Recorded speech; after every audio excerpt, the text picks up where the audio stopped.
everyone, and welcome to another episode of Rika Girly Speaks. Don't forget to like and subscribe for more spiritual and psychological content. This is the first time you're probably seeing him on this channel, and I'm really glad to have him here. I'll let him say a few things about himself. Good day, our viewers out there. My name is Simeon, and you can call me Peace. If you see me out there. Wow. I'm a Bible student, and I do what I do because I love Jesus, basically. And before now, I used to think that I live for people, but lately I've got to understand that if I've not actually loved Jesus, I cannot live for people. That's true. Thank you so much for being here. I'm sure we're going to have a really interesting topic today.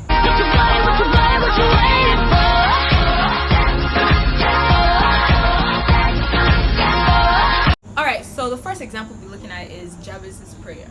Okay. First Chronicles 4, 9 and 10. Let me just quickly read it. And Jabez was more honorable than his brethren, and his mother called his name Jabez, saying, because I bear him with sorrow.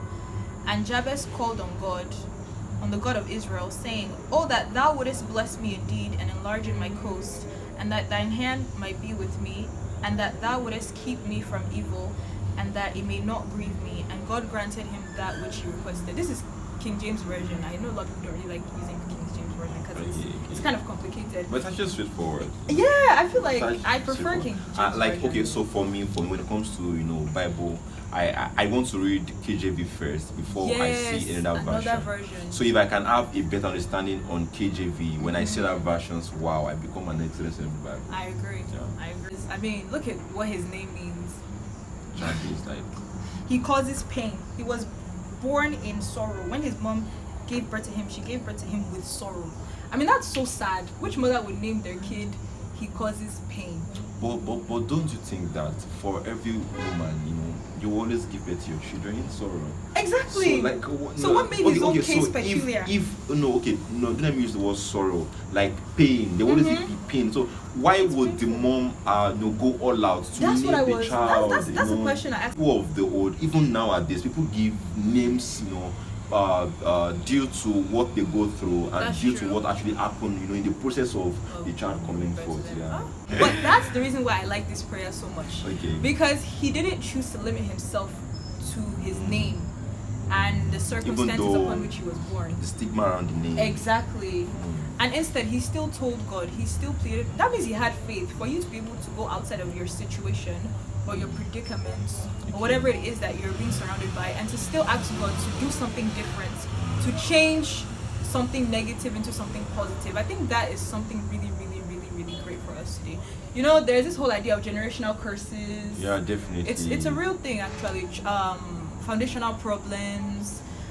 And you see people feeling like, oh, well, my family, so.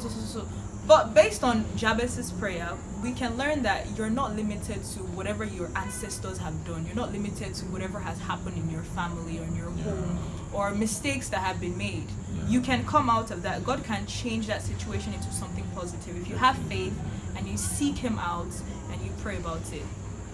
What you are going through right now should not actually, limit you or or cause low self-esteem or lack of confidence in you approaching the throne of grace. Exactly. Or probably your past experience, or we don't actually know, but we are just trying to say if Jabez will have come out of this, to speak with God, definitely you can do that too. You Absolutely. can definitely. Yeah. We'll look at Jacob's prayer now, and when you read through, you can just pick your Bible and open to Genesis chapter 32, where Jacob, had to wrestle with an angel.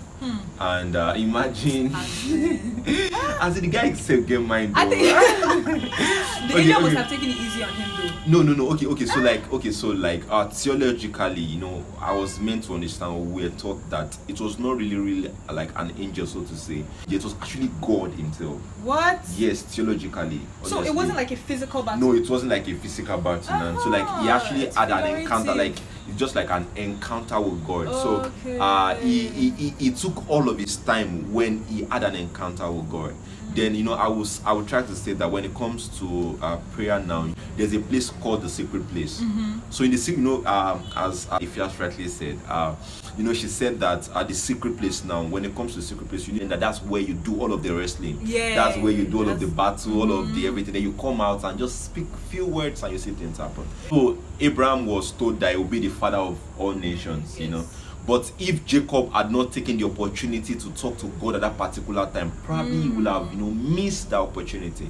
So I'll just try to, encourage our viewers out there that any opportunity to pray, please don't misuse it. When you have the opportunity to pray, anyone listening, now you might be a child, you might be a female, you might be a male, like the gender is not a barrier now. Just take the opportunity. Another very, very powerful prayer in the Bible is from Jesus himself. The master. The good example. Yep. At the garden, when he was, oh my god, I can't even try. Like, sometimes I don't think we can actually understand the anguish and the burden, the gravity of the pain he felt at that moment. Because if you think about it, Jesus knew what he was coming on earth to do. Definitely. Even before he came, he knew that, okay, this is what I'm going to go through.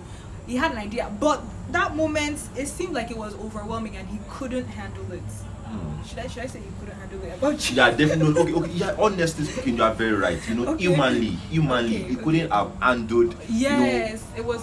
Yeah, too it was. much. It was way too big for him. I'm like, for Jesus himself to say this, To have go to the place of prayer and stay and there a very long afraid. time, he was afraid. Yes, He was afraid. Yeah, he was afraid. Like he could have. Oh my God. There's this song that says he could have called 10,000 angels. He could. But why? Love. Love. That's just it. So in Matthew 26:39 and 42, it says, "And he went a little further and fell on his face and prayed, saying, O my Father, if it be possible, let this cup pass from me. Nevertheless, not as I will, but as thou wilt." And in verse 42 of the same chapter, it says, "He went away again the second time," so this is twice, "and prayed, saying, O my Father, if this cup may not pass away from me, except I drink it, thy will be done." Wow. So it's not once, but twice that he prayed regarding this matter. And this was just a record. Probably it was even more than twice. Jesus was overwhelmed. And that gives me hope, because sometimes I feel that when I'm like, you know what, even Jesus has felt this way, so he can understand, what we're going through as human beings. Yeah. And for Jesus to be able to surrender and submit himself to God, despite the fact that, as you said, he could have decided not to last minute and everything would be fine. He would just leave us. He would have disappeared. I'm coming back. Let me just go first and come back. As in, but because he loved us so much, he was willing to bear anything. That, and that really, really, it makes me, as human beings, if we have one little problem, whatever, now be like, God, why? Why me? Why me? Why me? What should I have done? Exactly. Like, after everything I've done, still allowing this to happen to me. But he allowed his only son. Think about that. His only son. God witnessed that.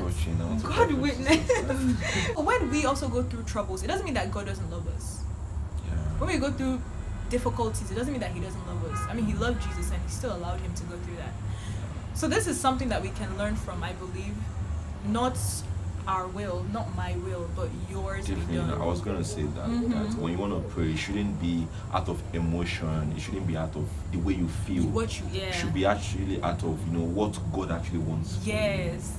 A lot of people don't understand that. They feel like you just go to God to just ask, Lord, please give me a car, do this for me, that's all. They don't know that prayer is so much more than that. Exactly. So many things can be revealed to you in prayer. Definitely. It's a relationship. So we can learn from Jesus. Relationship.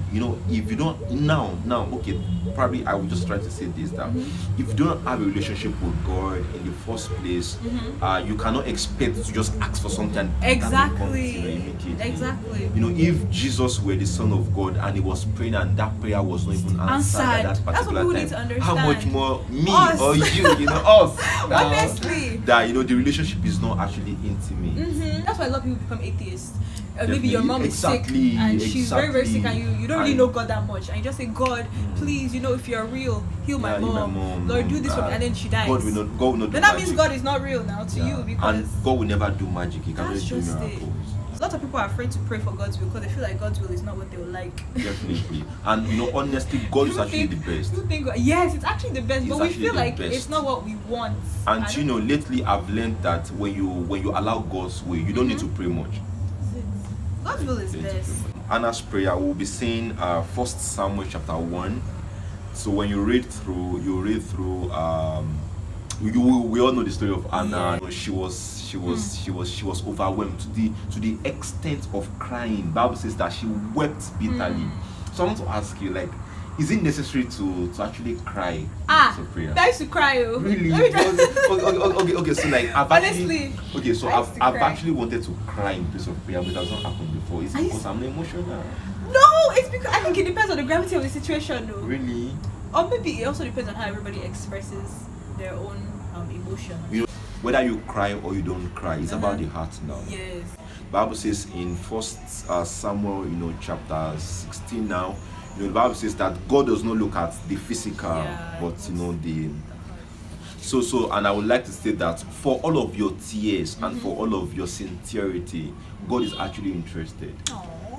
So if at all, years back or days back or weeks ago, you've been crying about a particular thing, and you've not actually find it very, very easy. This day we are telling you that God is interested in all of those things you are going through. If at all, God will actually look down on Anna and want to give her the deep that deepest desire of her. Anna was so specific. Yeah, she was very specific. Yes, lately I learned that if I want to pray, if I have 7 prayer points, I can split those 7 prayer points into weeks. Yeah. I won't lie, the age we are now, we tend to deceive ourselves a lot. If I want to pray, this is how I feel I am comfortable in the place of prayer. Even they say whichever way you feel, yeah. So I would like to say that yes, you can take your best position in prayer, yes, but God cannot be mocked and he cannot be deceived. If you know that when you kneel down or when you lie down, you will sleep. Please, I beg of you guys. You need to look for a okay, yeah, that's you. Oh jeez. Ephesians 6, when you read from verse 12 downwards, now says that we wrestle not against flesh and blood. Yes. So if you think you want to lie down, you want to kneel down and you will sleep, please don't do that. Just try and stand up, walk around. It's not like it's only pastors, it's only priests or prophet that can pray. Anybody can actually pray, and you can pray too.